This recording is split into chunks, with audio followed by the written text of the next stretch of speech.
정실 부인은 그날도 아무 말하지 않았다.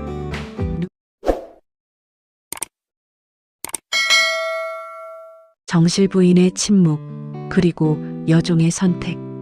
침묵은 집을 지키는 말이었다. 대감댁의 아침은 늘 같은 순서로 시작되었다. 대문이 열리고 마당에 쓸린 흙이 가지런히 모이며 안채 처마 끝에서 떨어진 이슬이 조용히 흙 위에 스며들었다. 정실 부인은 그 모든 소리를 듣고 있었다. 보지 않아도 알 수 있었다. 이 집의 하루가 어느 속도로 흘러가는지, 누가 늦었고 누가 조심스러웠는지 그녀는 말을 하지 않았다.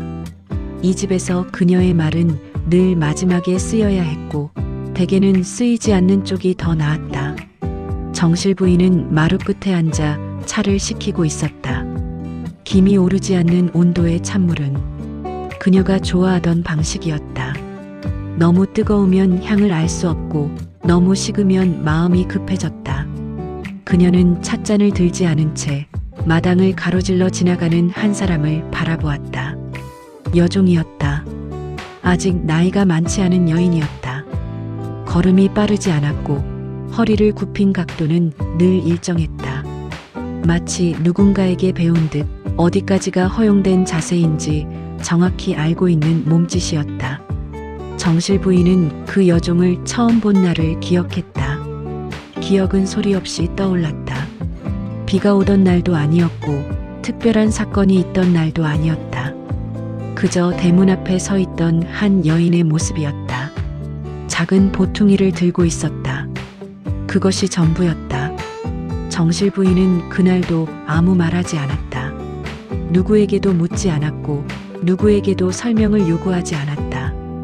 이 집에 여종이 들어오는 일은 늘 그렇게 조용히 이루어졌다. 그날 이후로 정실 부인은 그 여종을 유심히 보게 되었다. 유심히 본다는 것은 자주 본다는 뜻이 아니었다. 오히려 그 반대였다. 보아야 할 순간에만 보았고 보지 말아야 할 순간에는 시선을 거두었다. 여종은 늘 같은 자리에 있었다. 부엌과 마루 사이, 안채와 바깥채의 경계 어딘가. 정실 부인은 알고 있었다. 사람은 경계에 오래 서 있으면 결국 어느 한쪽으로 기울게 된다는 것을. 그날도 정실 부인은 아무 말 없이 찻잔을 내려놓았다. 그리고 그 순간 대감이 안채 쪽으로 들어오는 소리가 들렸다. 발걸음이 평소보다 느렸다. 정실 부인은 고개를 들지 않았다. 그녀는 이미 알고 있었다. 이 집 안에서 무언가가 조금씩 어긋나기 시작했음을. 그리고 그 어긋남이 말로 드러나는 날은 아직 오지 않았다는 것도. 정실 부인은 그저 마루 위에 앉아 있었다. 침묵은 이 집을 지키는 가장 오래된 말이었으므로 이부 울음을 배운 날들, 새벽은 늘 같은 소리로 시작되었다. 닭이 울기 전 마당의 흙이 아직 차가울 때 여종은 먼저 눈을 떴다. 눈을 뜨는 일은 어렵지 않았다. 어려운 것은 눈을 뜬 뒤에도 아무 표정도 짓지 않는 일이었다. 그녀는 이 집에 들어온 뒤로 아침을 서두른 적이 없었다. 서두르지 않는 것이 가장 눈에 띄지 않는 방법이라는 것을 아주 일찍 배웠기 때문이다. 부엌 문을 여는 소리는 항상 조심스러웠다. 문이 오래되어 삐걱거렸고 그 소리는 잠든 사람의 꿈까지 깨울 수 있을 것처럼 크게 울렸다. 그래서 여종은 문고리를 잡은 손에 힘을 주지 않았다.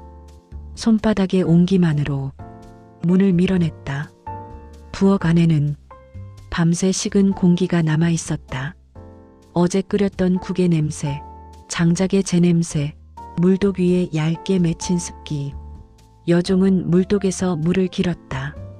두레박이 물속으로 내려갈 때 짧은 울림이 있었고 그 소리는 아무도 듣지 않는 소리였다. 그녀는 그 소리를 좋아했다. 아무에게도 닿지 않는 소리였기 때문이다. 물을 화로 위에 올려놓고 불씨를 살폈다. 불은 이미 죽어 있었고 남아있는 것은 제 아래에 미지근한 온기뿐이었다. 여종은 불씨를 다시 살리기 위해 숨을 불어넣었다. 조심스럽게, 마치 숨소리마저 사람의 것이 아닌 것처럼. 그때 그녀는 문득 생각했다. 이 집에 들어오기 전에도 이렇게 아침을 맞이했을까? 기억은 늘 갑작스럽게 찾아왔다. 원하지 않을 때, 피하고 싶을 때, 그녀는 물이 끓기 시작하는 소리를 들으며 자신이 처음 이 집에 들어오던 날을 떠올렸다. 그날도 새벽이었다. 대문은 생각보다 컸고 그 앞에 서 있던 자신은 그보다 훨씬 작아 보였다. 작은 보퉁이를 들고 있었다. 그 안에는 갈아입을 옷 한 벌과 이미 닳아버린 손수건 하나뿐이었다. 누군가가 말했다. 고개 숙여. 그 말은 이 집에서 처음 들은 말이었다. 그리고 그 이후로도 가장 자주 들은 말이었다. 여종은 고개를 숙였다. 그 순간 자신의 얼굴이 어떤 표정을 하고 있는지 알 수 없게 되었다. 그날 그녀는 울지 않았다. 울 수 없어서가 아니었다. 울면 여기서 살 수 없을 것 같았기 때문이다. 그 기억은 부엌 안에 물 끓는 소리와 함께 천천히 사라졌다. 여종은 다시 현재로 돌아왔다. 물을 그릇에 나누고 그릇을 닫고 아직 아무도 오지 않은 마루를 향해 조심스레 발을 옮겼다. 아침은 늘 그렇게 지나갔다. 다른 여종들이 하나둘 모여들었다. 그들은 낮은 목소리로 말을 나누었고 그 말들은 대부분 서로를 향한 것이 아니었다.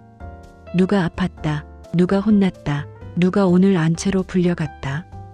여종은 그 말들 사이에 있었다. 그러나 그 말들은 그녀를 향해 있지 않았다. 그녀는 대답하지 않았다. 대답이 필요 없는 위치라는 것을 이미 알고 있었기 때문이다. 가끔 누군가 물었다. 너는 괜찮으냐? 그 질문에는 정말로 묻고 싶은 마음이 없다는 것도 여종은 알고 있었다. 그래서 그녀는 늘 같은 말로 답했다. 괜찮습니다. 그 말 뒤에는 아무 설명도 붙지 않았다. 설명이 붙는 순간 그 말은 거짓이 되기 때문이다. 오후가 되면 시간은 더디게 흘렀다. 해가 기와 위를 넘어갈 때 여종은 같은 마당을 여러 번 지나갔다. 처음에는 아무 생각 없이, 다음에는 이상하게 마음이 가라앉은 채로, 마지막에는 이 마당을 언젠가 떠나게 될지도 모른다는 생각과 함께 같은 날의 오후였지만 느끼는 감정은 매번 달랐다. 그날도 그랬다. 마당 한쪽에서 대감이 지나가는 것을 보았다. 아주 짧은 순간이었다. 말도 없었고 시선이 마주친 것도 아니었다. 그저 시선이 잠시 머문 것뿐이었다. 그러나 여종은 그 순간을 잊지 못했다. 시선이라는 것은 말보다 오래 남는다는 것을 그녀는 그날 처음 알았다. 그날 밤 여종은 혼자 있었다. 작은 방 안 등잔불 하나. 불빛은 방 전체를 밝히지 못했고 그녀의 얼굴 한쪽만 비추고 있었다. 그녀는 손을 무릎 위에 올려놓았다. 손은 떨리지 않았다. 그녀는 울고 싶다는 생각을 했다. 그러나 눈물은 나오지 않았다. 울음을 잊은 것이 아니라 울지 않는 법을 배웠다는 사실을 그녀는 그때 깨달았다. 울지 않으면 아무도 묻지 않았다. 아무도 다가오지 않았다. 아무도 선택하지 않았다. 그것이 가장 안전한 방식이었다. 여종은 등잔불을 바라보았다. 불꽃은 흔들렸지만 꺼지지는 않았다. 그녀는 그 불빛처럼 이 집 안에 남아 있었다. 조용히 아무 말도 하지 않은 채.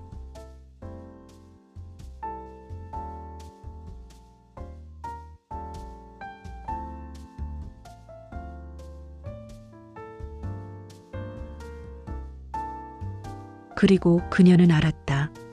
자신이 사랑을 할 수 없게 된 이유는 사랑이 없어서가 아니라 너무 오래 침묵 속에 머물러 있었기 때문이라는 것을